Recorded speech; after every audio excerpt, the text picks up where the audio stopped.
विश्रांतीनंतर तुम्हा सगळ्यांचं पुन्हा एकदा मनापासून स्वागत. म्हणजे आपल्यासोबत आहे सुप्रसिद्ध गायिका उर्मिला धनगर. उर्मिला, आता आपण तुझ्या करिअर विषयी बोललो, तुझ्या चित्रपटाविषयी बोललो. आता मला जाणून घ्यायचं की आगामी काय, कारण नेहमी रसिकांना उत्सुकता असते, कारण ज्यावेळेला तुम्ही प्रसिद्ध होता माझे सर नेहमी आम्हाला सांगायचे की यश मिळवणं फार सोपं नाहीये, फार कठीण नाहीये.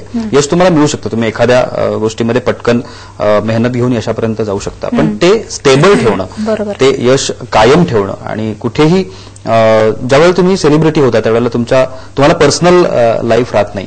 तुमच्या लाईफ मधल्या सगळ्या गोष्टी रसिकांना जाणून घ्यायची उत्सुकता असते. तर म्हणूनच हा खरं तर मी प्रश्न तुला विचारतोय की किती कठीण वाटतं हे यश टिकवून ठेवणं, आणि काय करतेस त्यासाठी मुळात? असं काही खास तसं काही करत नाही, पण स्वभावच माझा खूप स्टेबल आहे. मी म्हणजे सगळ्या रसिक प्रेक्षकांना माहित असेलच की मी सारेगामाप मध्ये जेव्हा गायचे तेव्हा मी अतिशय शांत, म्हणजे चेहऱ्यावर माझा काहीच भाव नसायचे. इव्हन मी जेव्हा विनर झाले त्यावेळेस देखील मी अशा उड्या नाही मारल्या किंवा की खूप मी असं काही रिॲक्ट असं काही झालेच नाही. त्याच्यामुळे म्हणजे मी खूप ते क्षण जगते, आणि मुळातच आतमध्ये मला माहिती असतं की आपण काही ग्रेट केलेलं नाहीये उड्या बिड्या मारणं एवढं. त्याच्यामुळे हा माझा दोष असेल, पण ते आहे. त्याच्यामुळे इतकं जे काही मी काम करते किंवा जी काही कामं मला समोरून येतात ते घेताना देखील मी तितकीच शांत असते. मी व्यवस्थित ऐकून घेते काय आहे, काय काम आहे, गाणं काय आहे, किंवा गाणं मेल करायला सांगते. आधी मी गाणं ऐकते, मला आवडलं तरच मी ते करते, नाहीतर मी नाही सांगायला पण हे करत नाही, म्हणजे स्पष्टपणे ते बोलते. कारण ते खूप महत्वाचं असतं, आपण आपल्या मतावर ठाम असणं, आणि त्याच्यातूनच आपण चांगली कामं आपल्याकडनं होतात असं मला वाटतं. जी काही आज 4 गाणी माझ्या नावावर चांगली असतील ती त्याच्यामुळे असतील. मला आई वडिलांचे आशीर्वाद आहेत, माझ्या गुरूंचं चांगलं मार्गदर्शन आहे, गुरूंचे आशीर्वाद आहेत, रसिक प्रेक्षकांचं प्रेम आहे, म्हणूनच माझं इतकं चांगलं चाललेलं आहे असं मला वाटतं. पठडीबद्दल आता तू म्हणालीस की गाण्यांच्या स्टाईल्स किंवा त्याच्यानुसार मी तुला मगाशी त्याही बद्दल विचारलं होतं, पण सातत्यानं म्हणजे त्याला आपल्याकडे ती प्रथा आहे, म्हणजे ती हिंदीत सुद्धा आहे, ती मराठीत सुद्धा आहे. एखादं गाणं फेमस झालं की त्याच स्टाईलची गाणी यायला सुरुवात होते, किंवा एखादा नायक एखाद्या कॅरेक्टरमुळे फेमस झाला तर त्याच पद्धतीचे कॅरेक्टर वारंवार हॅमर होतात, आणि मग ते एवढं होतं की रसिकांना ते नको वाटतं. आता तुझ्या बाबतीमध्ये काय घडलंय? कारण अशा स्टाईलची तू गाणी गातेस. आता फेरर की सवारी मधलं गाणं फुल प्लेजमध्ये आहे, कारण ज्या पद्धतीनं ते तुमचे FM वाहिन्या आहेत किंवा TV आहे, या सगळ्यांवरून लोकांपर्यंत पोहोचतंय. तुझा अनुभव काय? समजा सातत्यानं अशाच पद्धतीची गाणी जर येत गेली तर स्वीकारणार आहेस गाणी? मी त्यात सांगितलं ना, मी खूप जागरूक असते या बाबतीत. मी गाणं आधी ऐकते, त्यानंतर ठरवते की आपण ते गायचंय की नाही. जर सारखंच ते होत असेल तर मी स्पष्ट नकार देते त्या गाण्याला, आणि असं झालेलं आहे बऱ्याचदा की मी चांगल्या लोकांना देखील नाही म्हणून सांगितलेलं आहे. पण ते माझ्या चांगल्यासाठीच असेल ना, उगाच असं वाटायला नको की उर्मिला एकच एक गाते. जरी असं होत असेल की आयटम सॉंग्स, जरी आता देऊळचं जर तुम्ही पाहिलं आयटम सॉंग, तर ते अत्यंत वेगळ्या प्रकारचं आहे. औपरोधिक गाणं जे आपण म्हणतो वास्तवाशी खूप निगडीत आहे, आणि ते गायला मला खूप आवडलं होतं. आणि दुसऱ्या बाजूला शर्यत मधलं जे आयटम सॉंग टिपिकल एक आयटम असं वाटावं असं, आणि फरारीतलं हे गाणं आहे जे आयटम असूनही ते एक लग्नातलं गाणं आहे, आणि लग्नामध्ये ती येऊन तिथे सगळं गाते, किंवा ते सगळे शब्द, म्हणजे पुन्हा एकदा नाविन्य हे आहेच जे मी प्रामुख्याने ते पाहते, आणि तसं असेल तरच त्या गाण्यांची निवड करते.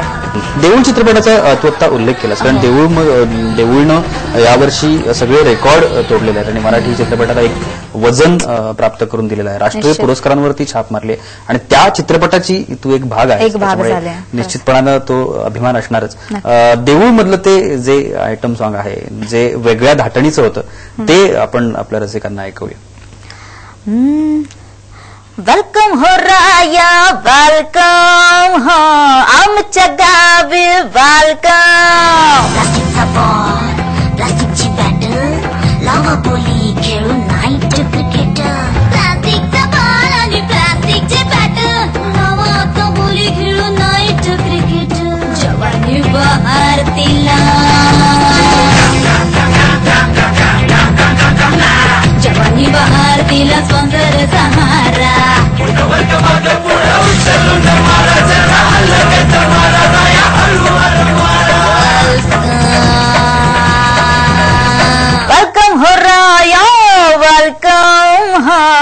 आमच्या गावी वेलकम. कम कम कम कम कम कम कम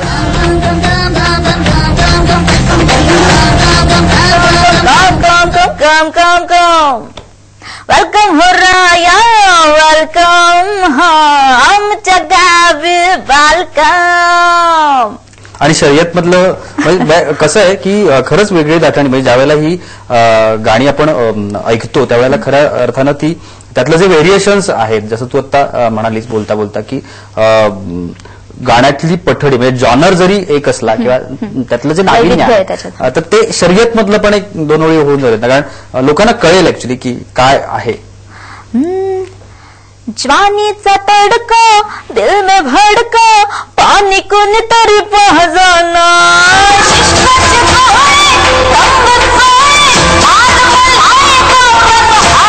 राजाचं वाजलंय बाजा गोडा घोळतो मग गुलाम आरशिलाच्या आईचा घोळ.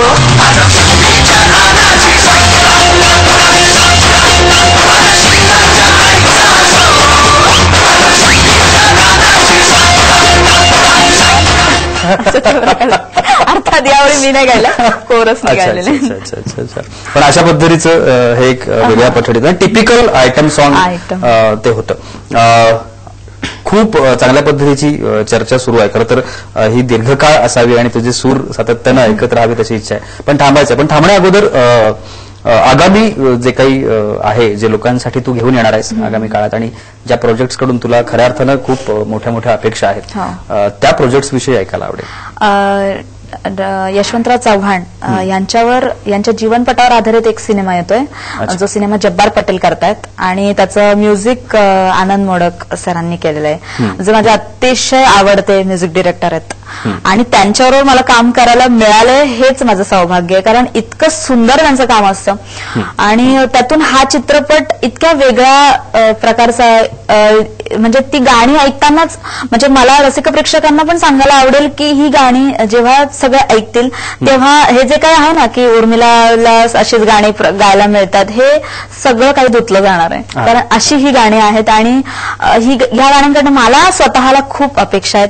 अशी ती गाणी आहेत कोणाच्याही डोळ्यात पाणी येईल इतकं दुःख इतकं कारुण्य आणि त्या माऊलीची धडपड खूप खूप म्हणजे विठाबाईंनी जे स्वतः लिहिलेली ओवी आहे ती मला गायला मिळाली या फिल्ममध्ये. हे खरोखर भाग्य आहे माझं आणि इतका सुंदर सिनेमा त्यात ही 5 गाणी मला मिळाली आहेत गायला तर ह्या प्रोजेक्ट बद्दल मी खूप उत्सुक आहे आणि खूप एक्सायटेड पण आहे म्हणजे ते काय असेल ते गाणी आल्यानंतर लोकांच्या काय रिॲक्शन्स असतील किंवा खूप खूप खूप अपेक्षा आहेत म्हणजे मला. आणि मला वाटतं विठाबाई नारायणगावकर त्यांच्यावर पण एक चित्रपट त्यांच्यावरही तुझं गाणं त्याच्याविषयी पण सांग. विठाबाई नारायणगावकर तर सगळ्यांनाच माहिती आहेत त्यांच्या जीवनपटावर आधारित विठा नावाचा हा पिक्चर येतोय आणि त्याचं म्युझिक मी जी गाणी गायली 3 त्याचं म्युझिक अजित परब यांनी केलेलं आहे आणि अर्थात उर्मिला कानेटकर प्रमुख भूमिकेत आहेत आणि खूप खूप छान वाटलं की अशा सिनेमासाठी देखील म्हणजे लावणी म्हणजे आहेच गातोच आपण पण जेव्हा अशा एका विशिष्ट विषय घेऊन जेव्हा आपल्याला ती गाणी मिळतात त्या सिनेमात त्याचा विशेष आनंद असतो. क्या बात आहे क्या बात आहे. उर्मिला आज सिनेकट्टाला 1 वर्ष पूर्ण होत आहे आणि या कार्यक्रमामध्ये तू आहेस. कार्यक्रमाची थांबायचं आहे आपल्याला सांगता करायची आहे. खरं तर खूप इच्छा अशी आहे की अजून खूप एपिसोड व्हावेत आणि अजून खूप खूप चांगले सेलिब्रिटी या कार्यक्रमात यावेत आणि त्यांनी अख्खं करिअर आमच्या रसिकांना उलगडून दाखवावं ही इच्छा आहे. त्यानिमित्तानं हा कार्यक्रम आपण करतो आहोत.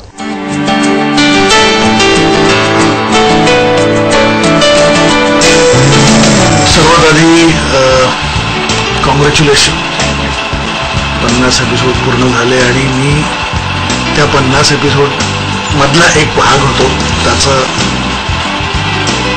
छान वाटतंय मला त्याबद्दल आणि आणखी 50 एपिसोड आणि 150 असे व्हावेत कारण हा कार्यक्रम खरंच खूप छान आहे.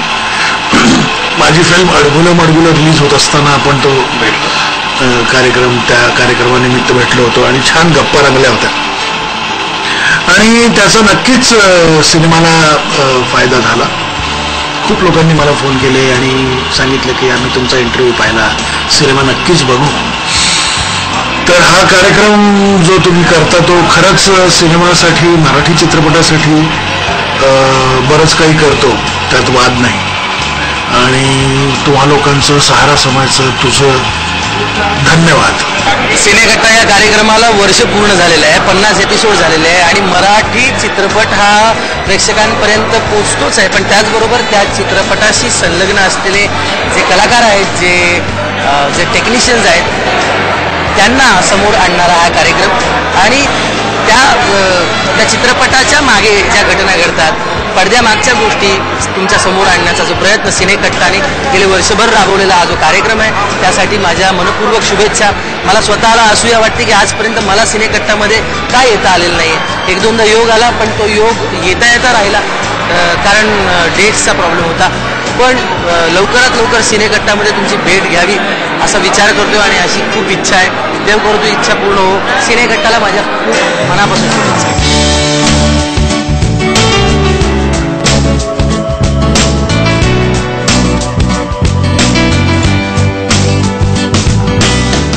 समयचा सिनेकट्टा मी यापूर्वी काही भाग माझ्याकडून बघितले गेलेत. माझ्याच आवडत्या कलाकारांचे भाग माझ्याकडून पाहिले गेले, त्यामुळे मला भयंकर आवडतो कार्यक्रम. 1 वर्ष पूर्ण झाले सिनेकट्टाला, त्याबद्दल मनपूर्वक शुभेच्छा सहारा समयच्या सिनेकट्टाला. आणि मला काय तुम्ही बोलवाल तेव्हा येतो. इनफॅक्ट मला आनंद या गोष्टीचा वाटतो की मी जेव्हा ऍक्टिंग या फील्डमध्ये नव्हतो तेव्हा या सगळ्या तारकांबद्दल, या ऍक्टर्सबद्दल जाणून घ्यावं, त्यांचं नक्की पडद्यामागचं आणि पडद्यावरचं आयुष्य कसं आहे हे कळावं असं खूप वाटायचं, जे अशा सिनेकट्टासारख्या कार्यक्रमामधून फार सहजपणे प्रेक्षकांपर्यंत तुम्ही पोहोचवताय.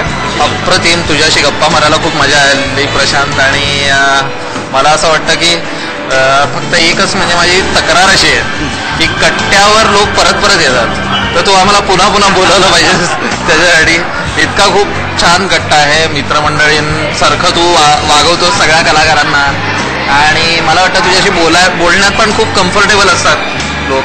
आणि त्यामुळे आणि असा एक कट्टा हवा होता की जिथे म्हणजे संगीतकार, गीतकार वगैरे तर आहेत, पण स्टार सुद्धा मराठीतले जे सहजासहजी लोकांच्या दृष्टीत पडत नाहीत, ते येऊन थोडं मित्रांसारखं वागतील आणि बोलतील सगळ्या प्रेक्षकांची. तर अशी गरज होती आमच्यासारख्या प्रेक्षकांना सुद्धा. त्यामुळे असा कार्यक्रम घेऊन आल्याबद्दल धन्यवाद.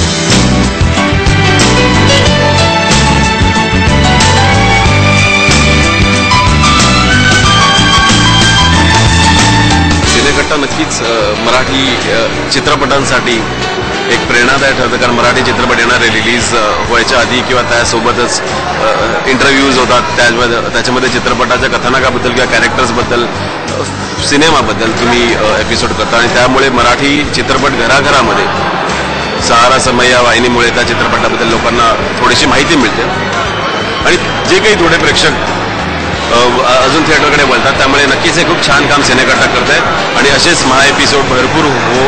आणि लवकरच माझ्या सिनेमाचा पण एपिसोड त्या सिनेकट्टामध्ये मला बघायला मिळेल. त्यामुळे आम्ही आमचं काम करू, चांगले चित्रपट करायचे आणि तुम्ही पण आम्हाला असंच प्रोत्साहन द्याल. चला, थँक्यू सो मच.